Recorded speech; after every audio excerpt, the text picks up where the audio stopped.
justice for all. Thank you. You may be seated. And Terry, where's the best place to stand for me to do some announcements?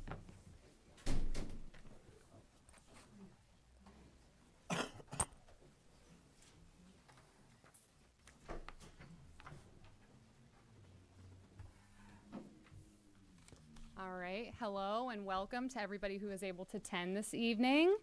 My name is Lindsay Gagnon from the Greater Somersworth Chamber of Commerce, now known as the Falls Chamber of Commerce. This is just one of our efforts in our way to work with the Berwick community, as we do cover 5 communities. It includes Somersworth, Rollinsford, Berwick, South Berwick, and North Berwick. So we're looking to do more things like this and really engage with Berwick and understand what the businesses in this community are looking for. So I'd also like to thank some of the partners that are involved with this. The Berwick Public Library really spearheaded the initiation of this program being put on, and we're just thankful that we're able to join them in this effort. Also, a big thank you to Berwick Community TV for filming this event, not only offering it live, but you can go back and view it for later viewing. Anyways. Also, a big thank you to our timekeeper, James Bellissimo of Envision Berwick, and our moderator, Ron, is it Vigu? Yes, thank you, who will be kind of going through our questions tonight, offering up ones that we got online for those who submitted. Some were submitted this evening, and we'll have a chance to get some back and forth going with that. And so with that said, I will pass this on to Ron to go over some of the ground rules of this evening. And thank you again.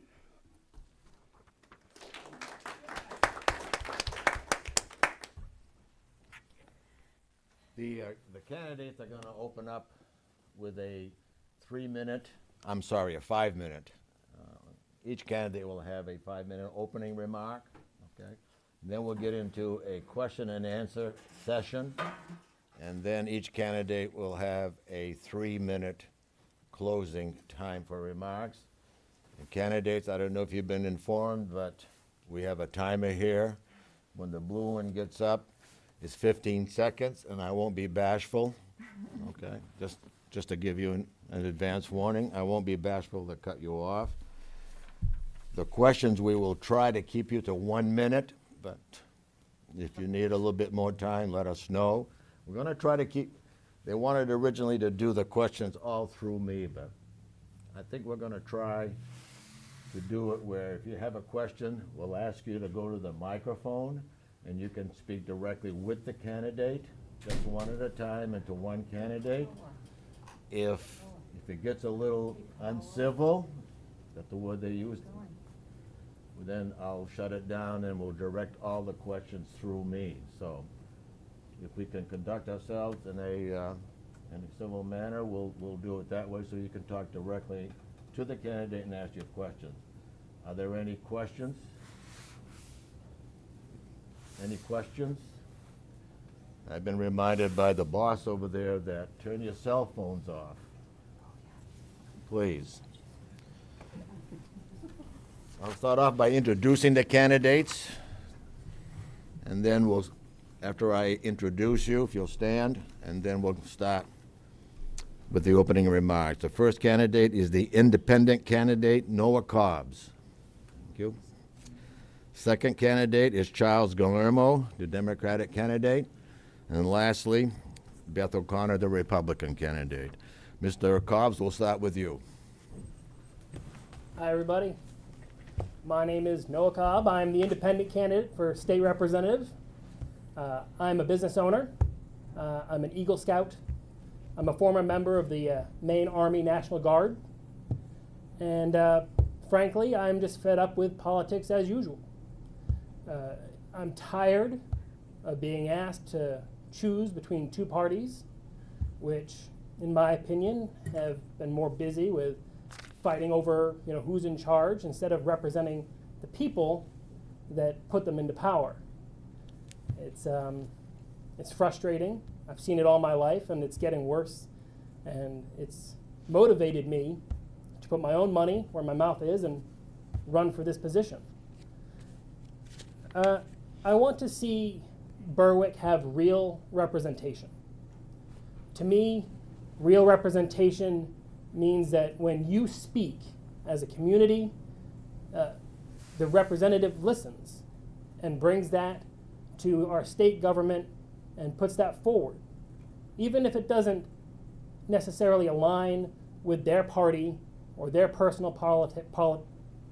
politics, that your voice is being heard in our state government and that real representation is happening, not party representation, which I feel like has been all we've been getting for years and years and years. A slim majority wins, and then they run away with controlling our government until the next party gets in charge, and they run away with it again and usually undo whatever was done until nothing gets done. To me, that's not real representation. That's not real government. I want real representation, real government for myself, for my family, and for you. I want to serve you as your representative, not as a representative for a party or an ideology, but for you in this community that I care about and I think deserves it. Thank you. Galemmo? Hi, I'm Charles Galemmo. I am a selectman in North Berwick, and I teach culinary arts at York County Community College. In fact, I've spent most of my life working in the restaurant industry. Started out as a dishwasher and prep cook, working my way through college, went on to be a line cook, chef, general manager, and eventually people would come to me with money to open a restaurant and I'd set it up for them. I worked at night. I went to school at night to get my master's degree in business and then worked for large corporations in the food industry. So I've really learned what businesses, both large and small, need to succeed and what they're looking for when they want to invest in a community. And as I said, I've been a selectman for 8 years in North Berwick, so I really understand how our communities work. I understand the relationship between towns, the schools, and the state.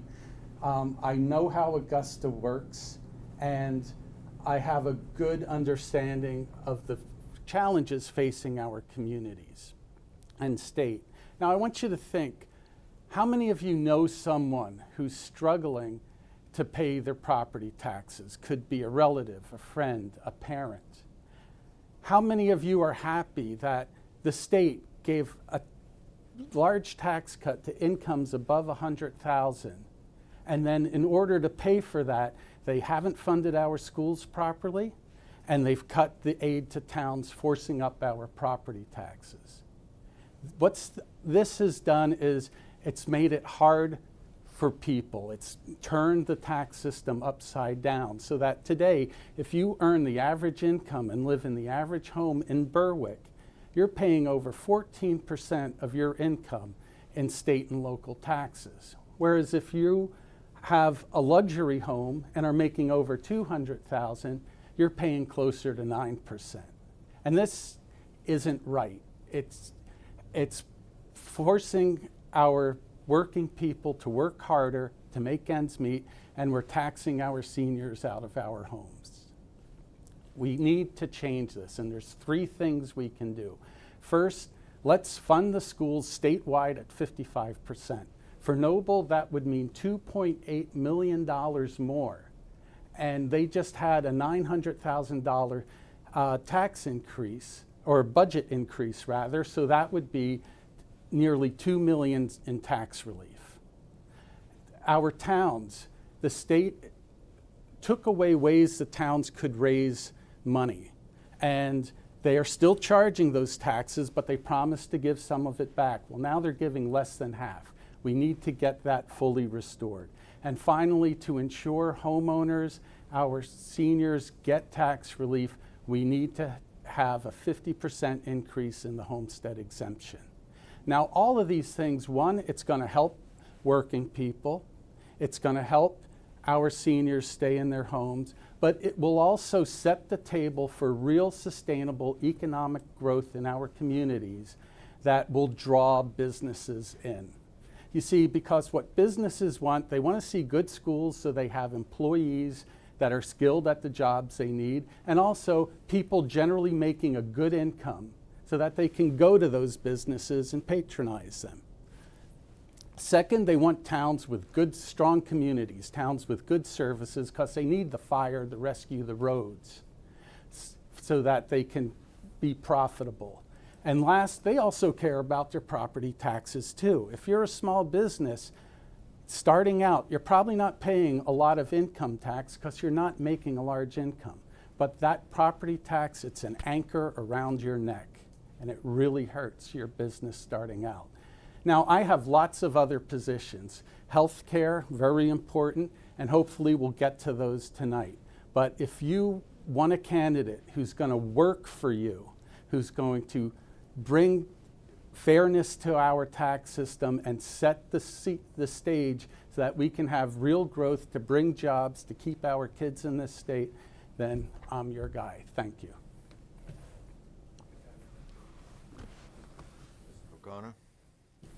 Thank you. Thank you to the Falls Chamber for inviting us here today. This is a great pleasure, and to the Berwick Library. And I am a mother. That's my #1 job, and a grandmother.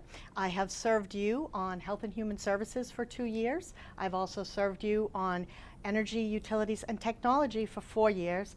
And boy, was that a challenge, and remains to be a challenge. I also was appointed to the Wabanaki Truth and Reconciliation Committee. That was also very sad, but a very good opportunity. I was on the FAME board, the Finance Authority of Maine. And in addition to that, I originally got involved, excuse me, my mouth's really dry. I think it's the lipstick. So I got involved in politics because I read a book by Frederick Bastiat, and it was called The Law. And he said, see if the law takes from one person what rightfully belongs to them and gives it to another person to whom it does not belong. Then see if the government does what this citizen cannot do without committing a crime. Then abolish this law without delay, for it is evil and will invite reprisals. So that got me involved in government, and since that time I've been very concerned about our taxes. I've worked with, I've been the chairman for Maine Taxpayers United for 6 years. I also am a board member emeritus now for that. I served as SAD 60 school board director for 8 years, and that was a pleasure, and working with all of the teachers and seeing what they needed in the classroom. And I have been an avid and a champion for the taxpayer, and for small businesses. I've been endorsed by the National Federation of Independent Businesses. I've also been endorsed by the Maine Credit Union League, the Sportsmen's Alliance of Maine, the National Rifle Association, and quite a few different endorsements. And I'm hoping that tonight a lot of you will have questions, and you'll have questions directly about my voting record, how I voted when I was supporting the people of this district as well as the state. I am a firm believer that if one municipality is important, the one that I represent, I can assure you that that municipality will not be economically strong if the entire state isn't strong, hence our title, state representative. It is very important when we pass laws of any kind that we understand the ramifications that those laws are going to have on people from Kittery to Caribou. And I'm looking forward to taking all of your questions. Hopefully we'll get to share them and answering them to the best of my ability on why we actually did not pass the 3% tax on individuals who are earning over $200,000. And I'd love to talk about the marijuana initiative and what happened there, And just about anything, any questions, Medicaid expansion, I am happy to answer all questions about that and look forward to them. And thank you very much.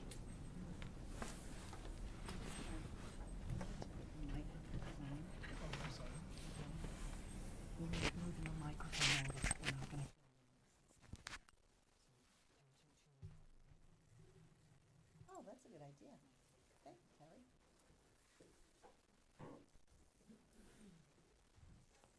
All set, Terry? Okay.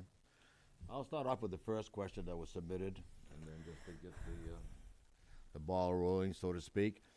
And I will address the question, and will respond from my left to your right. So Mr. Cobb's, then Mr. Galemmo, and then you, Beth. Okay. And the question is this: Maine revenue sharing has been cut over the past several years to 40% of what it should be.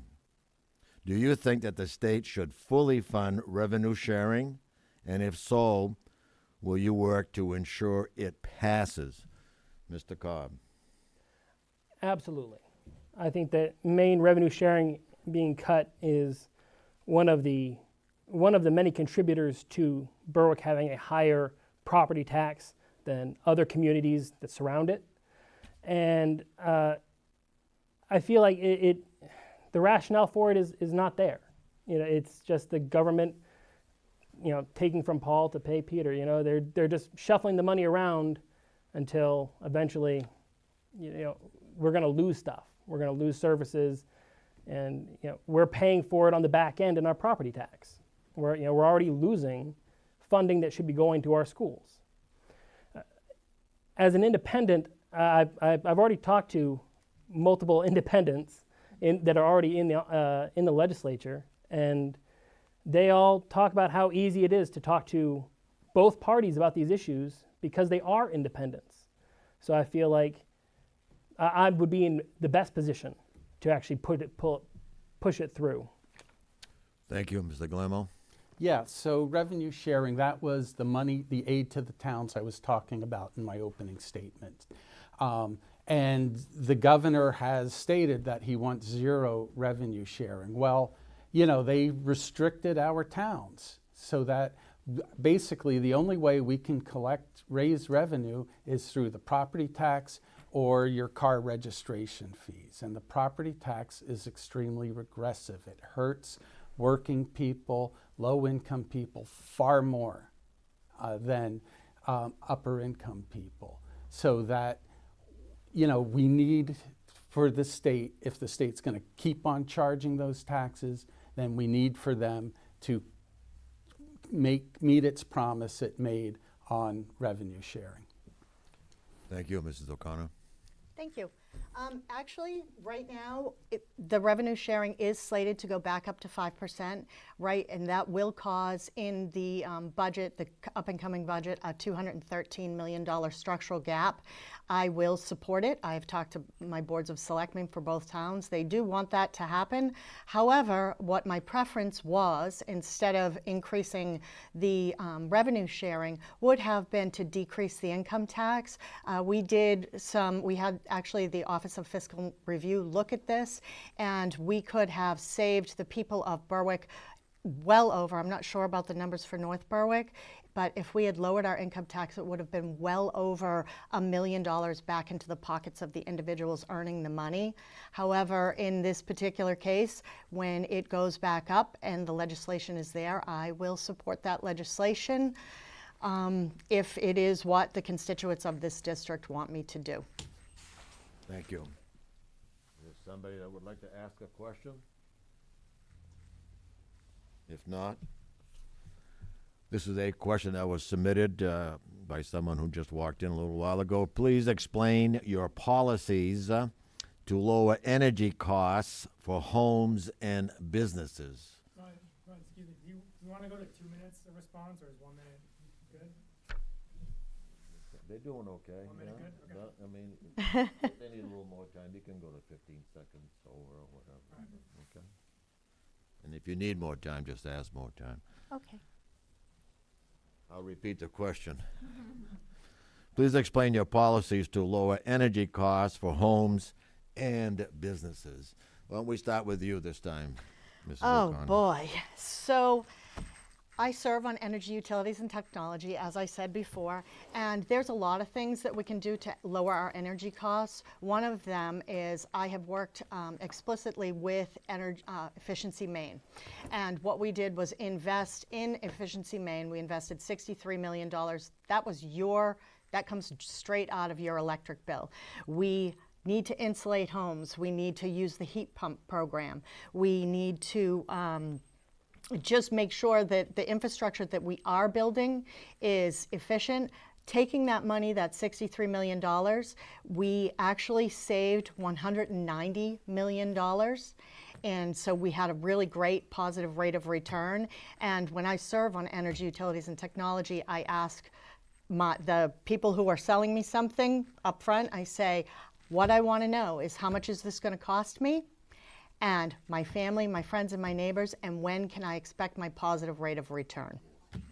All right, first, real quick, I want to point out that when Representative O'Connor was talking about instead of putting the money into revenue sharing, putting it into income tax cuts, we did that before. They cut the income taxes, they then cut aid to towns, they cut aid to schools, and now to actually see tax relief, you have to be making more than $200,000 once you include in the increase in property taxes, okay? So let's call things what they are.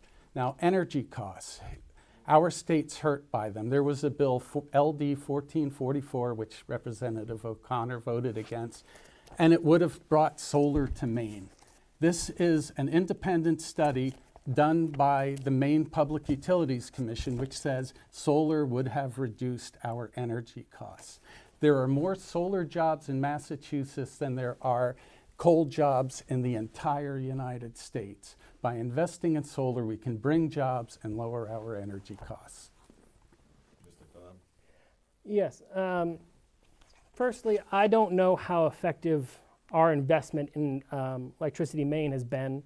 I signed up with them both at my private residence and my business residence, and I saw my power bill increase over time. And then, it wasn't necessary, because as soon as I called them out on it, they tried to lower it right back down to save me from switching, because they knew what they were doing. They were just, taking money out of my pocket, or they give you the short-term rate and then they go to the long-term. And other people have seen it too. I think the best way to lower our energy costs is to bring in better competition into our energy sector, and that means more solar, more wind, more renewable energy that we can invest in and see a long-term return from, that will bring in more jobs and will lower costs. It's a long-term investment, but I think it's one that needs to be made for our children. Thank you. Go to the podium. And just state your questions, and we'll start with you, Mr. Galemmo. Yep. I previously sent all three of the candidates 3 questions that I wanted them to think about over the time that I gave them. The first question had to do with energy, actually, and it had to do more with climate change.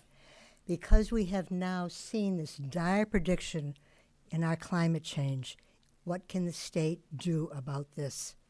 How are you able to help through the state or through our towns to alleviate this dire prediction, this dire problem that we have? Sure. Well, this can be really, what they call a win-win situation for the state of Maine. We need to invest in clean energy, number one, okay? And like I said, solar energy can bring in a lot of jobs. Wind energy can bring in a lot of jobs.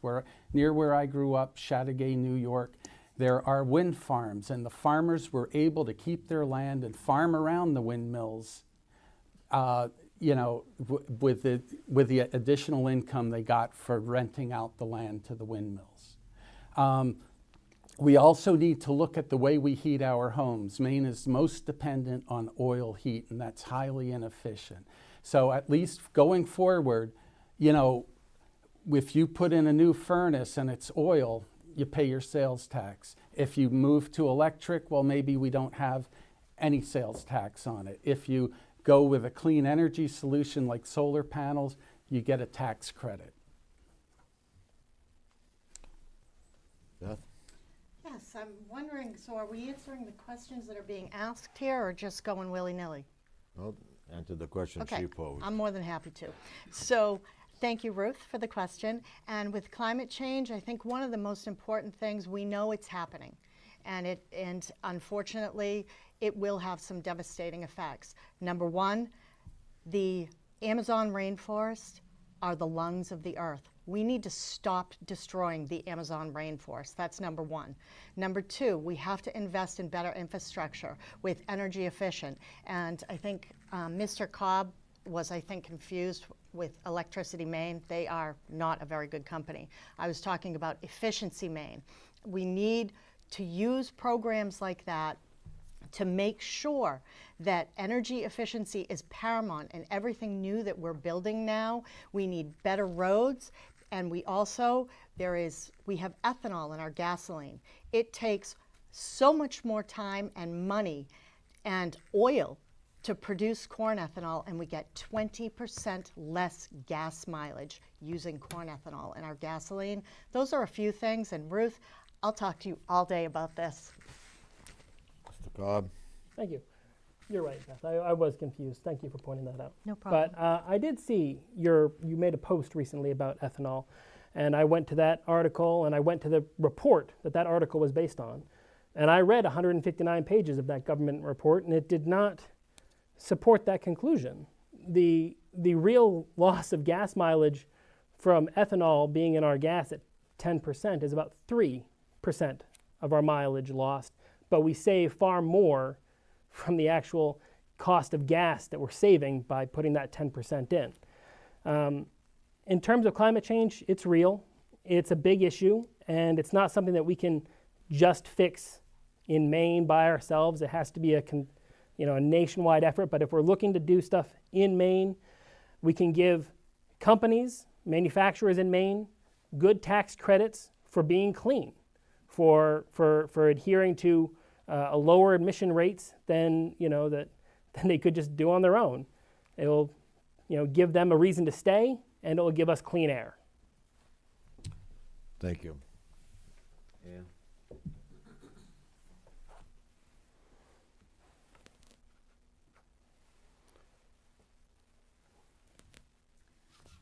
My question has to do with health care.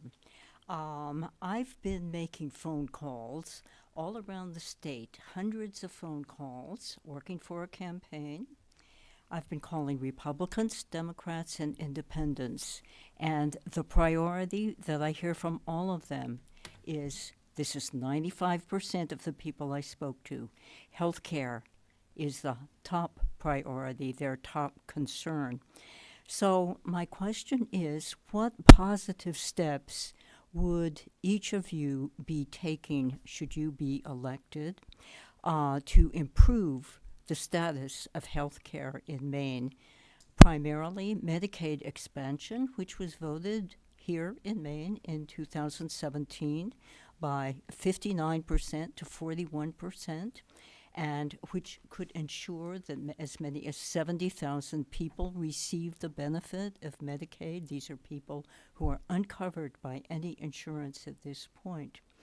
The state legislature voted $60 million, I believe, to fund Medicaid expansion, and that was vetoed by the governor. This is a serious problem for the citizens. It is, as I'm saying, a top priority of the many, many voters that I spoke to of all parties all around the state. That was the Northern District and that was the Southern District.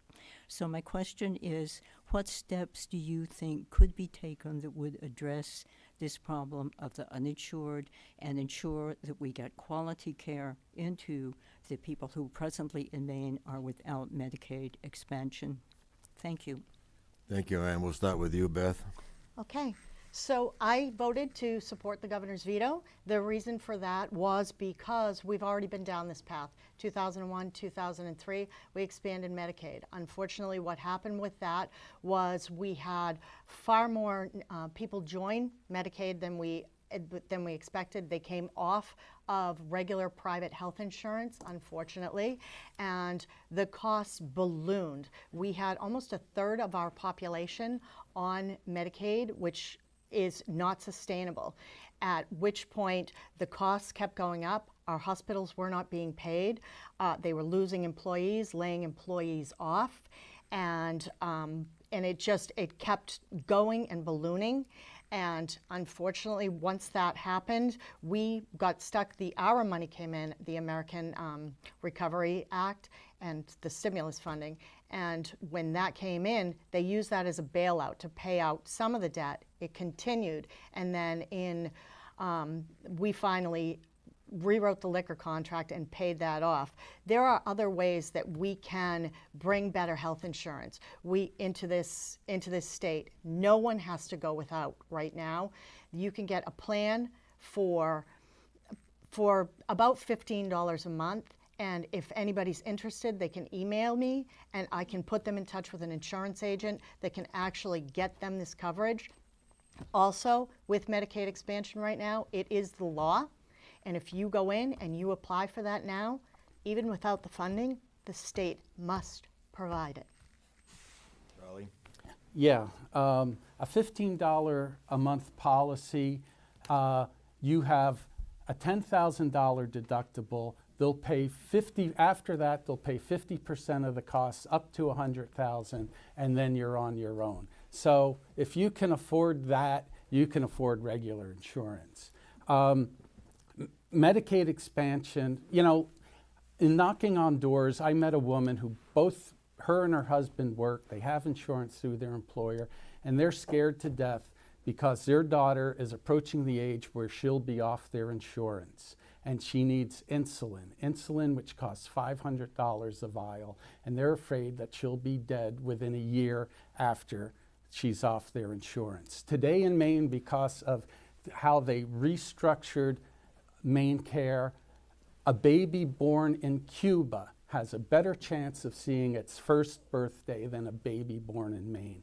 This is criminal.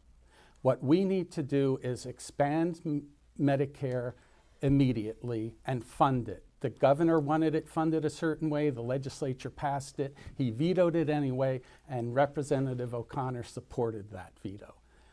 We also then need to look at having a Medicaid buy-in. Other states, Texas, Colorado, have a Medicaid buy-in where people can purchase Medicaid, which is less expensive usually than private insurance and covers a lot more. And then I don't have the numbers on it, but after we take those steps, we should look at how can we help people who still can't afford it do it. We need to get the numbers and look at that, but that's something we have to consider. Thank you. Noah, if I can call you Noah. Absolutely. Right ahead. It's a tough issue, and it affects a ton of people. I mean, everybody I talk to, knocking on doors, nobody says I have great health care, it's cheap, it's easy, and I feel secure and safe. I don't feel secure and safe. I pay for my own health care, and the deductibles are huge, and I don't have a lot of choices. At this point, I buy on the open market. I had 2 choices last year to choose from because my current choice left the state. I didn't support everything that Donald Trump said, but he said he was going to open up the borders so that we could sell insurance across state lines. I want that. I think that would help a lot because it would open up the competition. I agree that we should have a Medicaid buy-in for Maine residents based on your income. You pay it like a premium for everything else. It's not going to be the best coverage, and you're not required to take it, but it'll be better than nothing, and it will be at least some security for your family. Because right now, the options for a low-income family that is in that in-between space between not getting Medicaid and getting their own private insurance, their option is to go to the emergency room and just not pay the bill, which makes all of our insurance go up. In states where they've increased Medicaid spending, they've done the expansion, premiums go down by about 7%. That's what we can expect if we paid for the expansion up front. Does anybody want to follow up on that? Yeah. Go ahead. I would. Actually, the states that expanded Medicaid, I have the numbers right here. Vermont has a $30 million shortfall. Costs are still high. Not as many people are as insured. Illinois has a $573 million shortfall. Oregon has a $369 million shortfall. Kentucky, a $33 million shortfall. New Mexico, an $85 million shortfall. These are states that expanded Medicaid. And we have everybody wants everything, but somebody has to pay for it. And Maine has champagne taste and beer pocketbook.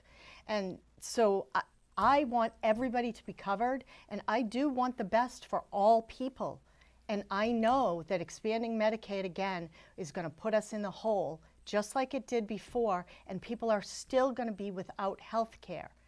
And that is not acceptable to me. We also did pass a bill that allowed insurance companies to sell insurance across state lines, and that is very important that we do that, because then we do have an open market for health insurance. Charlie? Yeah. So we can pay for it now or we can pay for it later, right? Right now, 1 out of 4 rural Mainers has no health insurance, no access to health care. In New Hampshire and Vermont, where they expanded Medicaid, it's 1 out of 12 is without health insurance. That's a huge difference. Right now, our rural health centers, our rural hospitals are running in the red because there are so many without insurance that can't pay, that go to the hospital, to the emergency room, the most expensive care they can get. They can't charge their other customers enough to make up that difference. And when those health clinics, those hospitals start shutting down, we're going to be paying a lot more. And on a $6 billion plus budget in Maine, if we have a $20 million added expense, that'll be cheap money compared to what we'll be paying if we let the current conditions go. Yeah, I mean, those states might be having shortfalls. They might be just poorly managed. I mean, there's a lot of problems in government, but let's say that they're not, and that these costs are real, and it's really just unable to, balance the budget with the expansion of Medicaid. This is not the same thing as overspending on roads or infrastructure or tax bailouts for companies to stay in, or whatever government usually spends its money on. These are people's lives. These are human lives. People are dying of preventable causes. It's not the same thing. These are not just dollars and numbers on a page. These are human beings, and talking about, we kind of have a shortfall, but so many people might die. That's not a calculation I think we need to make. I think we can find the right balance and make it work. Thank you. Does anybody have a follow-up question on the healthcare issue? On the healthcare issue? Yes. Go ahead. One of you, and I believe it was Charles, mentioned that there was a way to make a small payment toward Medicaid. Is that correct? And if so, how does that work? And I would think that would be, if it's like the $15 a month payment for the insurance that Beth talked about, if it was that kind of amount, it should be able to assuage the health care, assuage that bill that the state gets. Thank you. Well, what I was talking about, maybe it was the Medicaid buy-in. So you can get a waiver from the federal government to allow people to purchase Medicaid. Basically they're paying the cost of the Medicaid insurance. And generally it's less expensive than private insurance and covers more. And I agree with Mr. Cobb that this really is a moral decision we're making here. We are talking about people's lives. As I said, because of what we've done, the infant mortality rate in this state has skyrocketed. Children are going without health care. We really need to do something about it. And we've tried the free market solutions and they haven't worked. We've only seen that, when we go free market, the uninsured rate increases because supply and demand requires it, right? Where the price will meet what the demand is, and everyone that falls under that goes without. That might be fine for a big screen TV, but when you're talking about life and death medical care, it's a problem. I'll ask a follow-up question on that, Mr. Galemmo, and I'll let you two respond. You mentioned that there's a skyrocketing death rate increase in our youth. Can you be more specific? Yeah. Like, as far as that, the opioid No, it's the problem? infant mortality rate I'm talking about. We used to be 10th in the nation, and we've dropped down well below 25. So that now our infant mortality rate, that's the chance of a child making to its first birthday. We're worse than third world countries now. Thank you. Do I get to answer? Would you like to add something? Well, yeah, I was We'll three. go right ahead. Thank you. The cost was not 20 million. The cost was actually 220 million increase in the state budget. And I think I have a budget chart here where, I have it somewhere in here, but right now, our budget, the main care, the total DHH budget is around 37% overall, and increasing this, we must take away from other things. And when we, for instance, inland fisheries and wildlife, they are being diminished, their budgets keep getting cut. Those are very important. We're a tourist state. People come here to fish, they come here to hunt, they come here to enjoy inland fisheries and wildlife. Now they are just shy of 1% of the overall budget. These things, they're all important, and we can't fund everything the way that everyone wants it funded. We need to be fiscally conservative, and we need to be prudent in our expenditures. And when you think about that, $220 million extra, and this is to put 100,000 able-bodied adults, childless adults.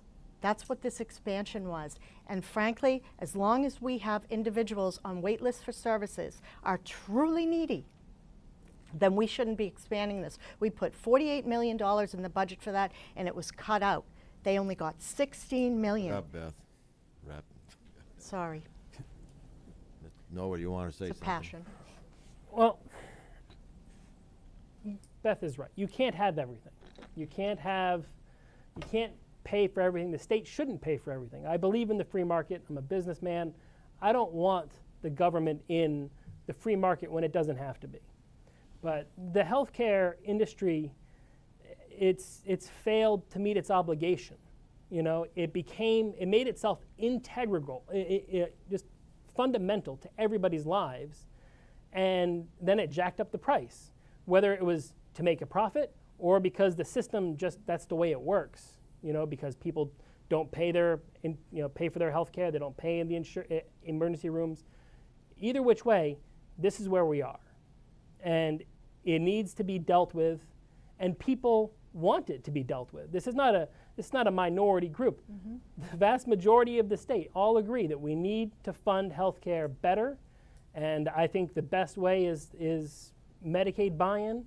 It's you're going to be paying for the healthcare you're getting, but it's not profit-driven, so the cost is less, and it'd be based on your income.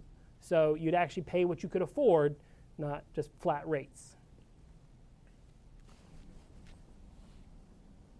Does anybody have a question? If not, I'll have another question here that was submitted. Is this on the same issue? No, it's not. Sorry, it's not. That's quite all right, then proceed.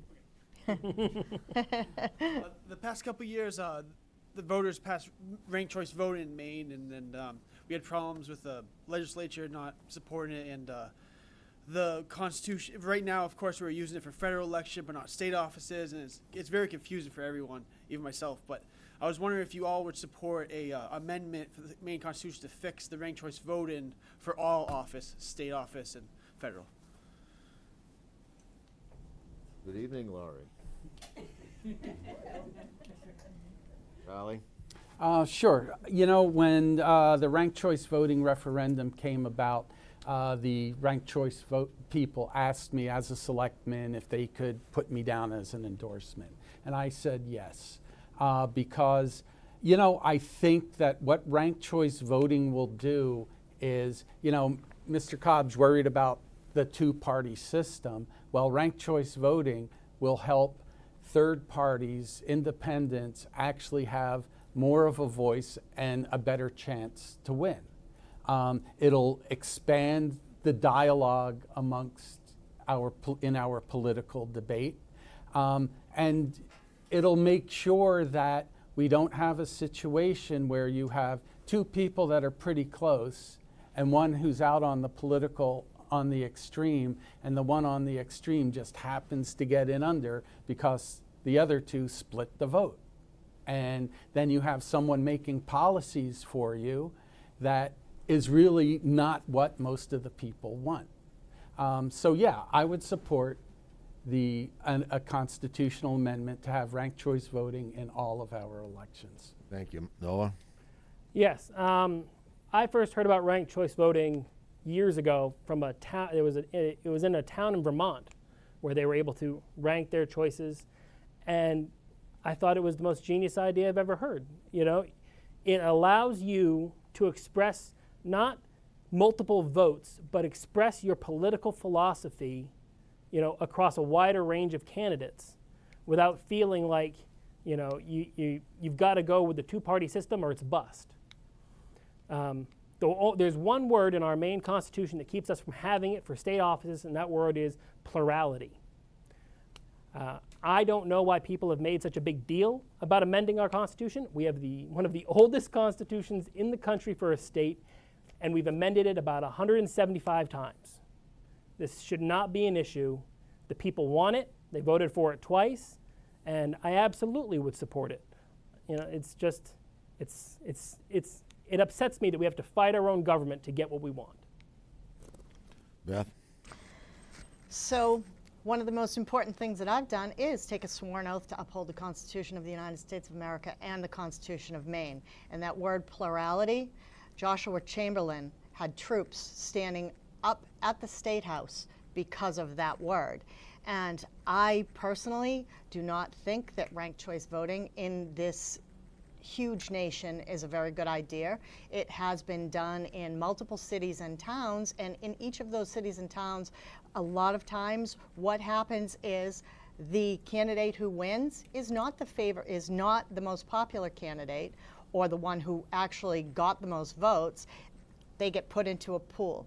And what happens, so it can't deliver a majority like it promised. And I just think that it's a bad idea. It has cost us a lot more money. People have complained that it's confusing. I get a lot of calls from people saying, I just don't want to do this. And so I tell them, one person, one vote. Just mark your vote. I don't think it's a good idea, and I probably wouldn't support to amend the Constitution for this issue. Thank you. Good question. Another one that was submitted is Maine law says the state is supposed to fund local education at 55%. They have never reached that goal. Should the state fulfill their obligation for the 55% funding? And if so, will you work to ensure that? We'll start with you this time, Noah. Absolutely. This was passed as a citizens' initiative more than 10 years ago. And it was argued in our legislature for decades before that. You know, people got tired of the legislature not acting on it. They did it themselves, and we still don't have it. It's absurd that we can't get the funding that we need, and the uncertainty in our funding from the state is part of why our property taxes in Berwick go up. You know, we have a large school system to support. We don't have a giant industry to tax like North Berwick does with Pratt & Whitney. So it has to come on the backs of property owners. And, my property taxes, it's like 80% is just all for the schools. And it's a whopping bill at the end of the day. I would like to see that come down, but I want to see our schools funded properly, and I would support it as much as I could with as much energy as I can. Thank you. Charlie? Yeah, so I mean, in my opening statement, the 55% funding is key to why I'm running and what I believe in. We need good schools, and we need the state to do its share. We had the vote, 10 years ago, and then we had another vote recently in which we even put in a funding mechanism for it. We don't really need to use it because the state surplus is more than enough to cover the 55% right now. It just takes the will to do it.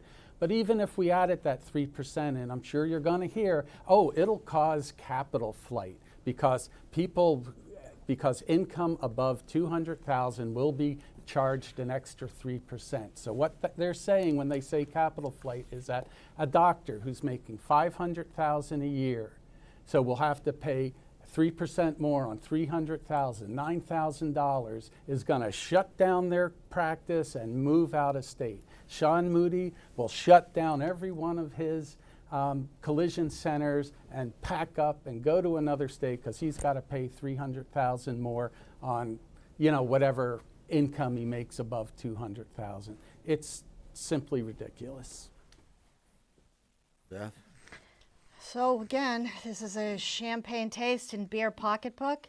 At this time, our education budget right now is 44.4% of the overall spending for the appropriation for 2018 and 19. It's at $3,202,000,000.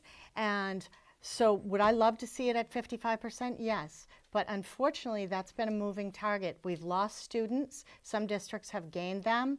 And we have a program called Essential Programs and Services. I think the best way to address the educational shortfalls is to rectify that program. That program is a mess. And the 3% funding, I have a report right here, and this is from the Office of Fiscal Management as well as the Office of Tax Review, and they showed clearly with 11 different scenarios that private sector employment would be negatively impacted by 2,400 to 4,300 people, disposable incomes negatively impacted by 400 to 600 million, and Maine's population would be negatively impacted by 800 to 1,400, and the gross domestic product would be negatively impacted by 40 to 160 million dollars. That is not sustainable. We need to get a grip, but that was not the way to do it. If I could fund 55% today, I would, and that's why I voted to put $162 million more into education spending this year. Go ahead, Noah. Yeah. I don't view the public as callously as champagne wishes and all that. The people know what they want.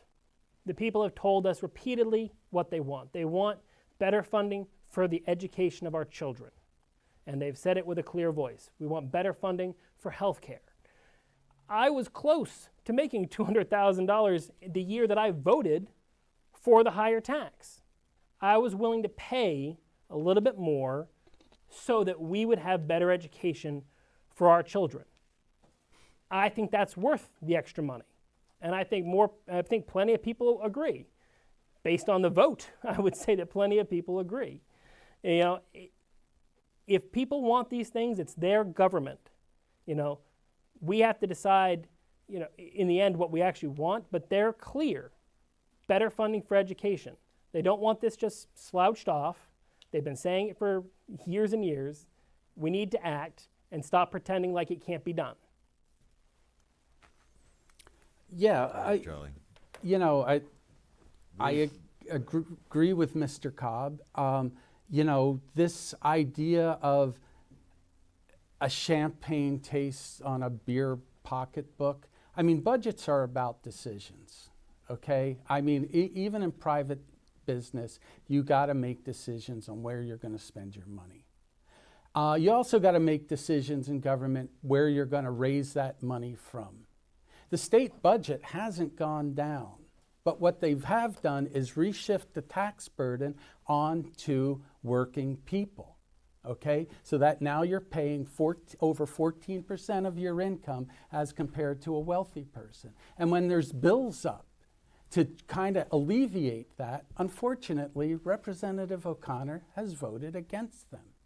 In the 127th legislature, there was a bill to prevent corporations from out of state using offshore tax havens to hide their money from Maine Revenue Service. Representative O'Connor voted against that bill.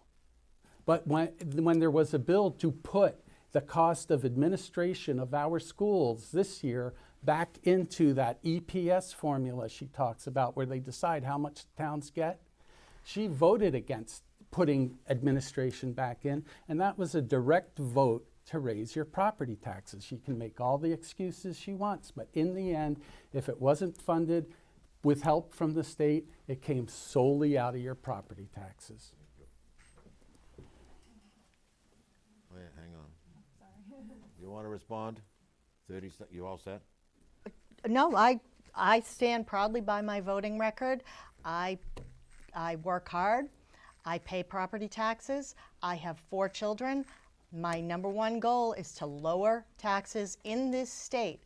And one of the reasons is all 4 of my children have left this state because of excessive taxation by government. And it's very important to me that we do lower our tax burden. And sometimes when you hear about bills and how they are written, a lot of times they're not exactly what is portrayed in the media. They are bad for people, bad for taxpayers, and a lot of times they're unfunded mandates. And I won't vote for unfunded mandates, period. Barry? As a grandparent now who has children in the school system, I've been listening throughout the last few years of all of the violence that's going into our schools. And this terrifies me. And the answers have been, oh, well, we need to add guards to the school. It's like, these are schools. You don't add guards to schools. That's where learning happens. They should be safe there. So my question to each of you is, will you support common sense gun laws? Laws that don't prevent people from hunting or sporting, but that will do background checks on people so that they're sure we're not giving a gun to someone who isn't stable. Laws that will make sure that our schools are a safe place. Thank you. Thank you. Go ahead, Noah. I am a gun owner. I own a handgun and I own an assault rifle. One was bought with a background check, one wasn't, because I bought it at a gun show.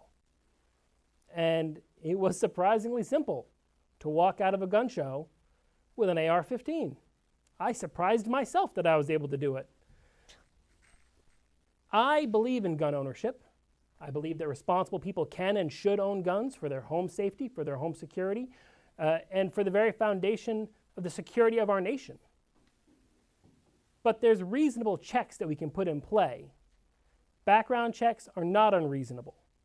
Making sure that criminals, and the mentally unstable don't have guns is more common sense than it is prohibitive. If you should be able to pass a background check, and it's not very difficult. The biggest issue in that is making sure that it's a comprehensive reporting and there's plenty of communication that needs to be funded, and I think it's worthwhile for everybody's safety. Charlie? Yeah, I'm not a gun owner, but I've target shot. It's a lot of fun. I all my friends growing up hunted, and I realize people want a weapon at home for home protection. I don't have a problem with that. But I do think, as Mr. Cobb stated, we need universal background checks. No gun owner wants to sell their weapon to a person that's going to go out and hurt somebody. I mean, so we need to make it easy for gun owners to do universal background checks. You know, I can take my cell phone and I can apply for a mortgage on a house. I can put an offer on a house. Why couldn't I, on my cell phone, do a background check? So if I'm a gun owner selling my weapon through the penny saver or whatever, I can quickly do a background check free of charge. That's what we need to offer solutions to people so that they can be law abiding without making it difficult. Beth? Yes, I am a gun owner, and I wouldn't be without one. I think it's really important, but as we speak, there are thousands and thousands of gun laws on the book. Gun laws that we don't enforce. Before we start making new laws, I really think that it would be prudent to enforce the gun laws that we already have on the books. I look now and I think about Washington, D.C., strictest gun laws in the country. Chicago, very strict gun laws, yet their crime rates are astronomical. I think it's time that we take a look at what we already have on the books and enforce it. We don't need more laws. We need enforcement. Thank you. Could I respond really quick? Go ahead. First, I just want to clear something. I don't necessarily believe that every individual gun transaction needs a background check. If I'm selling a gun to you, I mean, it's not necessary in the small circumstances. In a gun show, it's clearly made to sell guns. That's a place that definitely needs background checks. But in terms of there being gun laws on the books that aren't being enforced, that's just throwing your hands up and saying, oh, I give up, or there's nothing we can do right now because we're not doing enough as it is. We can still do more and still work with what we have. We should be enforcing the gun laws that are on the books, but that doesn't mean we need to just stop there. There are other holes that need to be covered up so that we are safe as a society. Thank you. Niles? We are all sitting across the street from 7.7 acres of undeveloped land that's a hole in our downtown. I'd like to ask a two-part question of each of you who want to represent Berwick. First, what can you do as a member of state government to help Berwick develop the old prime tanning lot? And second, if a business person came to you and said, I would like to locate in Berwick, what would you tell them why they should? Thank you.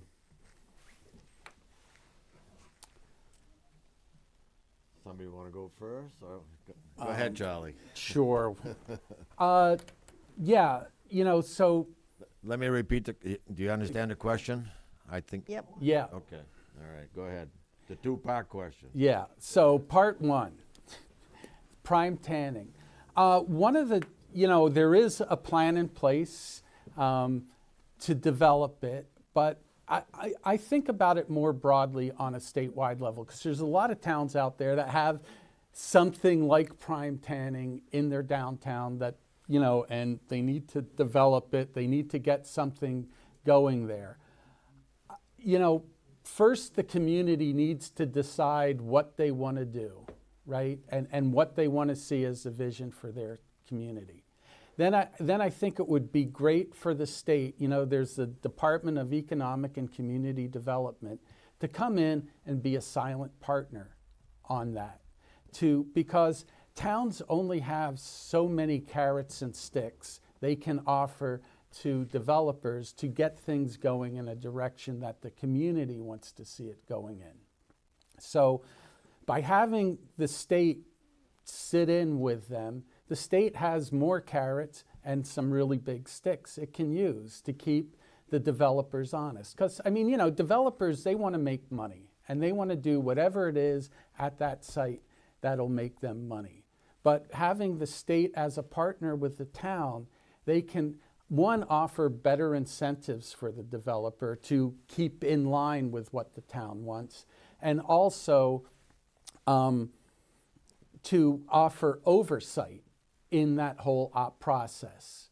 Now, part two is why Berwick? Well, one, we've got Noble is a very good school system. As a community college teacher, I see the products of the school systems coming out, you know, and Noble is really, their students are better prepared than most others, and I'm not going to name any names of towns, but so they'll have a good workforce. Second, the town has great services, so they'll have a lot of support from the community in their town.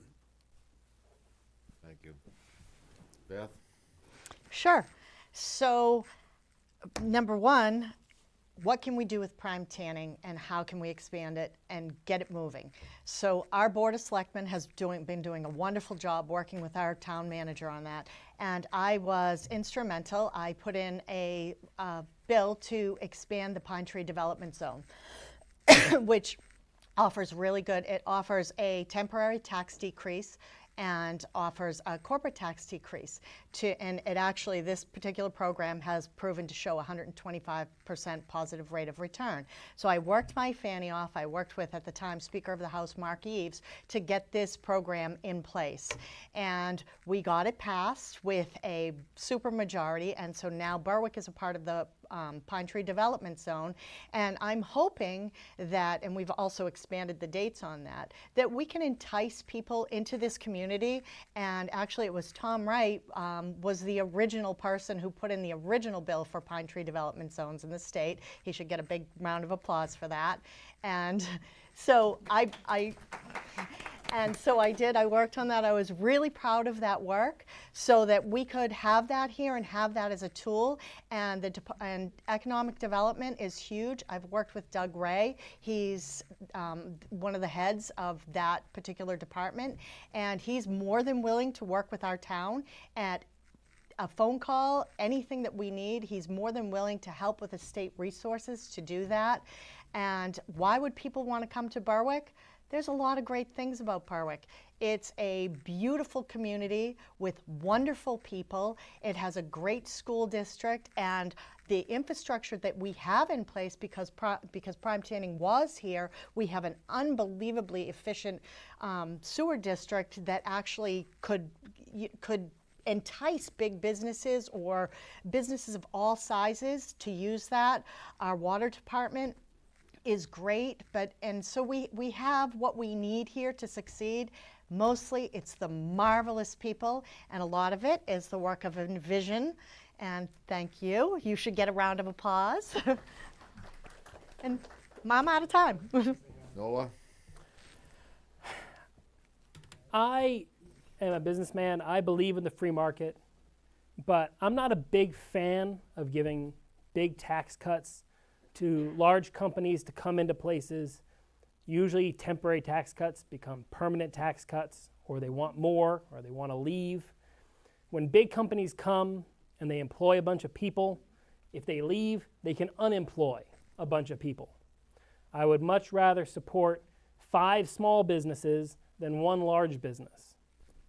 The way that I see doing that is just making sure that the barriers to entry are lowered, so that small businesses can get going. They don't have to deal with the state every step of the way just to, run a small operation. And they can actually make money at doing what they're doing. In terms of why you should work in Berwick, I mean, people want a business there. They want to work.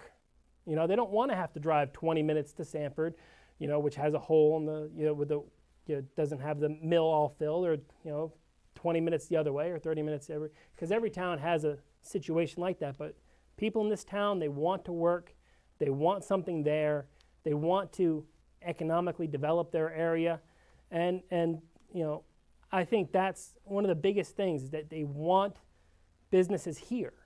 A lot of places they'll push away business because they don't want to see smaller businesses or other things get pushed out, but people want it here and are willing to work for it. Thank you. Unless there's no further questions, we're going to proceed to the closing remarks. Can I have a question?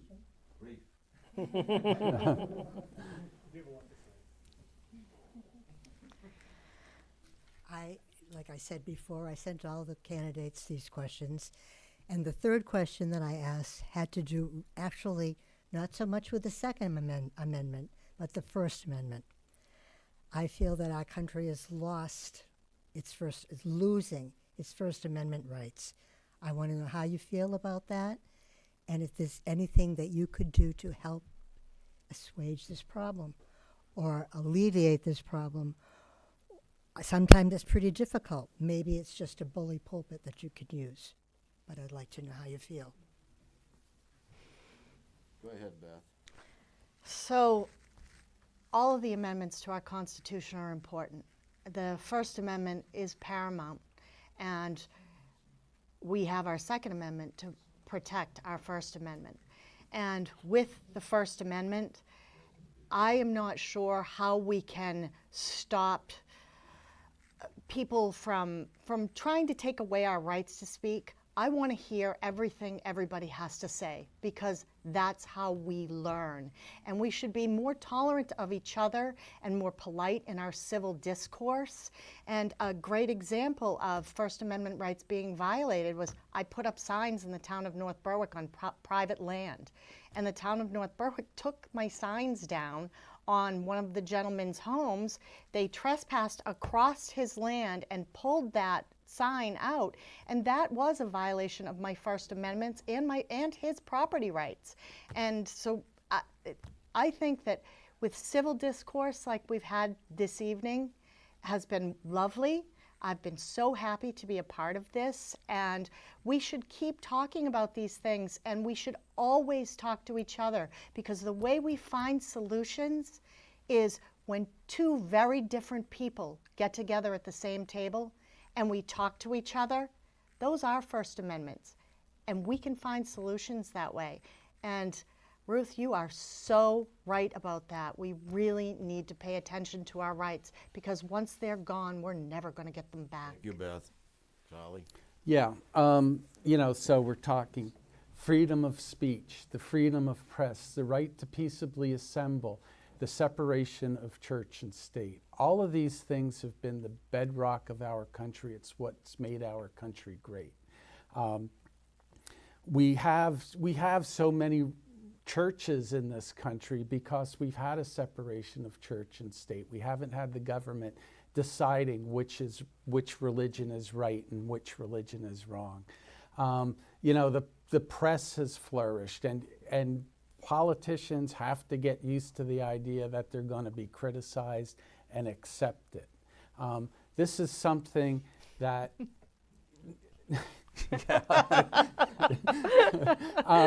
but this is something that we all have to, not just us, should I be elected, Beth in her position has to stand up for. We all have to stand up for it, and I'm willing to, I'm sure Beth is, I'm sure Noah is willing to lead the fight should anyone try to take those rights away, because those really are that's what really makes America great. It is the First Amendment. It's so key to everything our country's founded on. And I have great fear right now about what's happening in our country. The vilification of the media, the attacks on free speech. And we all need to stand up and unite and say enough is enough. Thank you. Noah? Well, I took an oath when I joined the Maine Army National Guard to defend the Constitution from all threats, foreign or domestic. And though I'm no longer a member, I still hold that oath very important. It's very dear to me. The First Amendment's very important, and I believe as Mainers, we take it more seriously than some other places in the country. We put up with sometimes very nasty speech because it's their right to say it. And we're lucky to live in a state where we have citizens' initiatives, which is your First Amendment right embodied. That is you petitioning the government for redress. That is explicit. that is what we're trying to do. We're trying to get the government to change, and we're doing it with a petition that we sign our names to and then vote on. It's amazing that we can do these things. And then you look at some of the other countries in the world, even some of the freer countries in the world, and they still don't have it quite right yet. We need to protect those rights. As far as we can go, freedom of speech is number one for a reason, because it is the way that we decide public discourse. It's the way we get elected. It's the way you decide who should run your country. If we have to be censored in what we say, then not only can you not make an informed decision about a person, because they might not be saying what they're really thinking, but you're losing out on important information about what could be done. Thank you. Okay, Rose? Right, okay. All right, we'll proceed to the closing remarks, and 2 minutes, enough? Is that sufficient? Okay. Yep. We'll start with, we'll go with you ladies first this evening. Okay. And again, thank you all for being here, and this has been really a great civil discourse. I'm really pleased with this. I want to go back to Augusta because I want to work for you. I want to work for all the people. Number one, I want to ensure that when we spend money prudently. I really want to lower our tax burden in this state. I think it's imperative that we do that, especially if we want to open up, have people come here, increase our population with youth. We need to offer tax decreases. We need to just get people here to do this. We need to lower our energy costs. That's really important to me. But the thing that I've been championing since I've been in the legislature, we had a wait list for services for our truly, truly needy and our disabled. And that wait list, it has gone down some, but it hasn't gone down enough. There should not be a single person on that wait list for services. These are the people who can't help themselves. And I will do everything that I can to ensure when we put the $48 million in the budget to cover these people, that we keep it there and that those people get those services. We need to be compassionate. We need to take care of people that cannot take care of themselves. And I think that between that, lowering our energy costs, lowering our tax rates, and really reading and doing our homework and vetting the bills that come forward and stopping unfunded mandates, I think that we can make our state a better place. And I think that maybe my kids will come back, and that would be wonderful. Thank you. Charlie? Yeah, so we know what's been happening. You've all just written checks for your property taxes, and they've gotten higher. We've seen, we now lead the nation in elderly going to bed hungry at night. Mm-hmm. We almost lead the nation in children going to bed hungry tonight. We've seen the infant mortality rate in this state skyrocket. All of these things are happening. The job's not getting done. You know, we need to, and we're not getting the economic growth we need to keep the kids here. We're just aging because the young people are leaving. I want to go to Augusta and work for you to make things better, starting with the property tax, funding our schools properly, funding our communities properly. I want to address the health care issue, and we haven't even talked about the opioid crisis, which is related to the health care and Medicaid expansion. We have the resources to do things. We have to stop prioritizing tax cuts for the wealthiest and start working on doing things for working people in this state if we want our state to succeed. Thank you. Noah? We've talked about a lot of issues tonight and covered a lot of ground, and we still miss some of the biggest issues that I've seen when knocking on doors and talking to everyday citizens. We didn't get to the elderly being taxed out of their homes. We didn't get to the younger people leaving the state and what we can do to stop that. We didn't get to the opioid crisis. These are issues that are also on the table that need to be dealt with, along with everything else that we discussed tonight. And I'm glad that Beth stands behind her voting record. I applaud her for that. I disagree with a number of those votes, but she stands by her record, and I can't fault her for that. I would have voted differently because I feel like the people of this town want something different. And, despite where we agree, me and Charlie, he's not that much different from every other Democrat that's come along and every other Republican. It's the same two parties we've been dealing with for our entire lives. And despite the last president being a president of change, it was basically more of the same. If you want real change, we need to stop dealing with the same two parties over and over again. And I'm hoping that with more independence in our state legislature, we can actually deal with these issues on a balanced footing and see real progress in our state moving forward, so that we're not dealing with these same issues 2 years from now when we're having this candidate forum again. Thank you. Thank you very much to all of you, and we want to thank the Falls Chamber of Commerce and the Berwick Public Library for sponsoring this, and we also want to thank BCTV for airing this evening, and thank you all for coming and behaving. Thank you.